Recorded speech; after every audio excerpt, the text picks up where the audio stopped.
terminando. Vamos a leer el día de hoy los capítulos 8 al 10 de la carta a los Hebreos. Dice así Hebreos capítulo 8. Lo más importante de todo esto, que tenemos un jefe de sacerdotes que está en el cielo, sentado a la derecha del trono de Dios. Ese sacerdote es Jesucristo, que actúa como sacerdote en el verdadero santuario, es decir, en el verdadero lugar de adoración, hecho por Dios y no por nosotros los humanos. Aquí en la tierra se nombra a cada jefe de los sacerdotes para presentar a Dios las ofrendas y sacrificios del pueblo. Por eso también Jesucristo tiene algo que ofrecer a Dios. Si Él estuviera aquí, no sería sacerdote, pues ya tenemos sacerdotes que presentan a Dios las ofrendas que ordena la ley de Moisés, pero el trabajo de esos sacerdotes nos da apenas una ligera idea de lo que pasa en el cielo. Por eso, cuando Moisés iba a construir el santuario, Dios le dijo: pon mucho cuidado porque debes hacerlo todo siguiendo el modelo que te mostré en la montaña. Pero el trabajo que Dios le dio a Jesucristo, nuestro jefe de sacerdotes, es mucho mejor. Y por medio de él tenemos también un pacto mejor, porque en él Dios nos hace mejores promesas. Si el pacto que Dios hizo antes con el pueblo de Israel hubiera sido perfecto, no habría sido necesario un nuevo pacto. Pero al ver Dios que el pueblo no le obedecía como él esperaba, dijo: viene el día en que haré un nuevo pacto con el pueblo de Israel y con el pueblo de Judá. En el pasado tomé de la mano a sus antepasados y los saqué de Egipto, y luego hice un pacto con ellos, pero no lo cumplieron. Por eso no me preocupé más de ellos. Pero por eso, este será mi nuevo pacto con el pueblo de Israel. Haré que mis enseñanzas las aprendan de memoria, que sean su guía en su vida. Yo seré su Dios y ellos serán mi pueblo. Les juro que así será. Ya no hará falta que unos sean maestros de otros y que les enseñen a conocerme, porque todos me conocerán, desde el más joven hasta el más viejo. Yo les perdonaré todas sus maldades y nunca más me acordaré de sus pecados. Cuando Dios habla de hacer con nosotros un nuevo pacto, es porque considera viejo el pacto anterior, y lo que se considera viejo e inútil ya está a punto de desaparecer. Hebreos capítulo 9.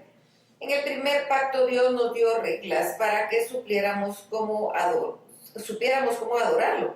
Estas reglas eran para el culto aquí en la tierra. El santuario, para que ese culto se construyó de la siguiente manera.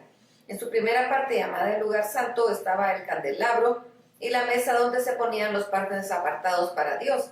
Detrás de la segunda cortina estaba la parte llamada lugar santísimo, en donde estaba el altar de oro para quemar incienso, y también el cofre del pacto, que estaba totalmente recubierto de oro.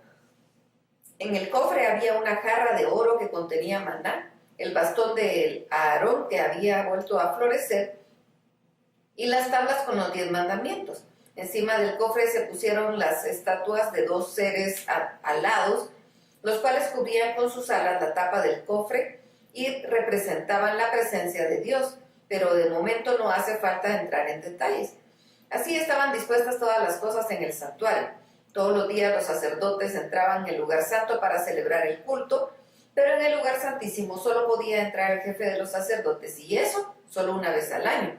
Entraba llevando la sangre de los animales que él y el pueblo ofrecían para pedir perdón a Dios cuando pecaban sin darse cuenta. De este modo, el Espíritu Santo da a entender que cuando aún existía el santuario, la entrada al lugar santísimo no le estaba permitida a cualquiera. Todo esto se hizo así para mostrarnos lo que ahora es más importante. No podemos sentirnos perdonados solo por haber ofrecido ofrendas y sacrificios en el culto. Todo eso son reglas que tienen que ver con comidas y bebidas y ceremonias de purificación que nos preparan para el culto. Las reglas indican lo que se debe hacer, pero nos ayudan a cumplir nuestra manera de vivir. Estas reglas sirven solo mientras Dios no los cambie por algo mejor. Pero ya Cristo vino y se ha convertido en el jefe de sacerdotes, y a Él le debemos todo lo bueno que ahora nos pasa, porque el santuario donde Él es sacerdote es mejor y perfecto. No lo hizo ningún ser humano, así que no es de este mundo. Cristo no entró a ese santuario para ofrecer a Dios la sangre de animales, sino para ofrecer su propia sangre. Entró una sola vez y para siempre. De este modo, de una vez por todas nos libró del pecado. De acuerdo con la religión judía, las personas que están impuras no pueden rendirle culto a Dios.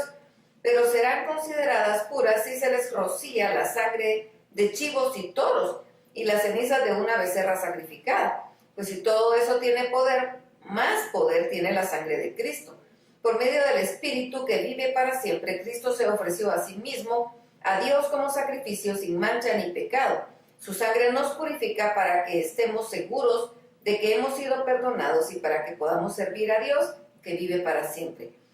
Así, por medio de Jesucristo entramos en el nuevo pacto con Dios, porque Jesucristo murió para que Dios nos perdonara todo lo malo que hicimos cuando servíamos al primer pacto. Y por medio de su muerte también los que hemos sido elegidos por Dios recibiremos la salvación eterna que Él nos ha prometido.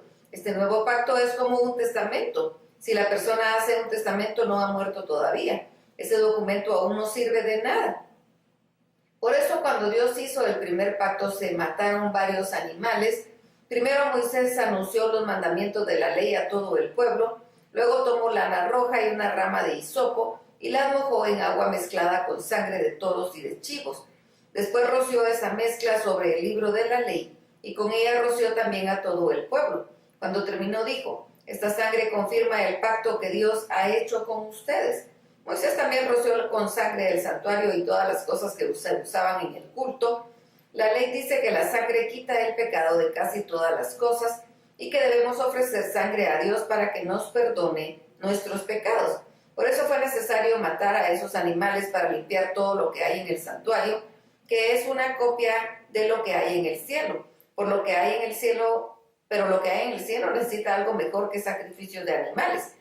Porque Cristo no entró en el santuario hecho por seres humanos, que era una copia del santuario verdadero. Cristo entró en el cielo mismo y ahí se presenta ante Dios para pedirle que nos perdone. No entró para ofrecerse como sacrificio muchas veces, como aquí en la tierra lo hace el jefe de los sacerdotes, que entra una vez al año para ofrecer sangre que no es suya. Si Cristo tuviera que hacer lo mismo, habría tenido que morir muchas veces desde que Dios creó al mundo.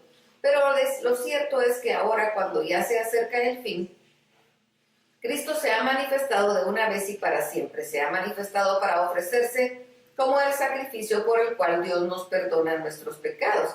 Todos nosotros moriremos una sola vez y después vendrá el juicio. De la misma manera, Cristo ha ofrecido una sola vez para que muchos seamos perdonados de nuestros pecados. Después Él volverá otra vez al mundo, pero no para morir por nuestros pecados, sino para salvar a todos los que esperamos su venida. Hebreos capítulo 10. La ley de Moisés era solo una muestra de lo bueno que Dios nos iba a dar y no lo que en verdad nos daría. Por eso, la ley nunca puede hacer perfectos a los que cada año van al santuario a ofrecer a Dios los mismos sacrificios de siempre. Si en verdad la ley pudiera quitarles el pecado, no se sentirían culpables y dejarían de ofrecer sacrificios a Dios. Pero sucede lo contrario. Cada año, cuando ofrecen estos sacrificios, lo único que logran es recordar sus pecados, porque la sangre de los toros y de los chivos que se sacrifican no puede quitar los pecados. Por eso, cuando Cristo vino a este mundo, le dijo a Dios: tú no pides sacrificios a cambio de tu perdón. Por eso me has dado un cuerpo. Por eso te dije: aquí me tienes para cumplir tu voluntad. Así me lo enseña la ley de Moisés. En primer lugar, este salmo dice que Dios no quiere ni le gustan los sacrificios y las ofrendas, ni los animales quemados sobre el altar, aunque la ley manda que sean presentados. Después de eso, el salmo dice que Cristo vino a cumplir la voluntad de Dios, es decir, Cristo quitó aquellos sacrificios antiguos y estableció uno nuevo. Dios nos eligió porque Jesucristo obedeció sus órdenes al morir en la cruz y ofreció su cuerpo como sacrificio una sola vez y para siempre. Aunque los sacrificios de animales no quitan el pecado, los sacerdotes judíos siguen ofreciéndolos muchas veces todos los días. Pero Jesucristo le ofreció a Dios un solo sacrificio para siempre y así nos perdonó nuestros pecados. Luego se sentó a la diestra del trono de Dios y ahí está esperando hasta que Dios derrote a sus enemigos, porque con un solo sacrificio Jesucristo hizo que Dios hiciera perfectos a todos los que eligió para ser parte de su pueblo. Así lo asegura el Espíritu Santo cuando dice: por eso este será mi nuevo pacto con el pueblo de Israel, haré que mis enseñanzas las aprendan de memoria y que sean la guía de su vida, y nunca más me acordaré de todos sus pecados y maldades. Por lo tanto, si nuestros pecados han sido perdonados, ya no es necesario darle a Dios más ofrendas para que nos perdone. Hermanos, la sangre que Jesús derramó al morir nos permite ahora tener amistad con Dios y encontrar con toda libertad el lugar más santo. Pues cuando Jesús murió, abrió la cortina que nos impedía el paso, pero ahora Jesús está vivo y por medio de él podemos acercarnos a Dios de un modo nuevo y distinto. Él es nuestro gran sacerdote encargado del santuario que está en el cielo. Por eso mantengamos nuestra amistad sincera con Dios, teniendo la plena seguridad de que podemos confiar en Él, porque Cristo nos dejó limpios de pecado, como si nos hubiera lavado con agua pura. Ya estamos libres de culpa. Sigamos confiando en que Dios nos salvará. No lo dudemos ni un instante, porque Él cumplirá lo que prometió. Tratemos de ayudarnos unos a otros y de amarnos a hacer lo bueno. No dejemos de reunirnos como hacen algunos, al contrario, animémonos cada vez a seguir confiando en Dios, y más aún cuando ya vemos que se acerca el día en que el Señor juzgará a todo el mundo. Si seguimos pecando después de haber conocido la verdadera enseñanza de Dios, ningún sacrificio podrá hacer que Dios nos perdone. No nos quedaría más remedio que esperar con un miedo terrible el juicio final, que es cuando los enemigos de Dios serán destruidos con fuego ardiente. Si en un juicio 2 testigos afirman que alguien ha desobedecido la ley de Moisés, los jueces no le tienen compasión a esa persona y ordenan su muerte. Imagínense entonces el terrible castigo que recibirán los que desprecian al Hijo de Dios y los que dicen que su muerte no sirve para nada. Los que hacen eso insultan al Espíritu de Dios, que los ama, y menosprecian la muerte de Cristo, es decir, el nuevo pacto por medio del cual Dios les perdona sus pecados. Además, como todos sabemos, Dios dijo que Él se vengará de sus enemigos y que los castigará por todo lo malo que han hecho. También dijo que juzgará a su pueblo. ¡Qué terrible debe ser que el Dios de la vida tenga que castigarnos! Recuerden todas las dificultades y los sufrimientos por los que ustedes pasaron al principio cuando aceptaron la buena noticia. A pesar de eso, nunca dejaron de confiar. A muchos de ustedes, sus enemigos, los insultaron y los maltrataron delante de la gente, y en otras ocasiones ustedes sufrieron con quienes eran tratados así. También tuvieron ustedes compasión de los que estaban en la cárcel y con alegría dejaron que las autoridades les quitaran sus pertenencias, porque sabían que en el cielo tienen algo mucho mejor y más duradero. Por eso no dejen de confiar en Dios, porque solo así recibirán un gran premio. Sean fuertes y por ningún motivo dejen de confiar en Él cuando estén sufriendo, para que así puedan hacer lo que Dios quiere y reciban lo que Él les ha prometido. Pues Dios dice en la Biblia: muy pronto llegará el que tiene que venir, ya no tarda. Los que me son fieles en todo y confían en mí vivirán para siempre, pero si dejan de serme fieles, no estaré contento con ellos. Gracias a Dios, nosotros no somos de los que dejan de ser fieles y acaban siendo castigados, sino que somos de los que reciben la salvación por confiar en Dios. Hasta aquí la lectura. Dios los bendiga.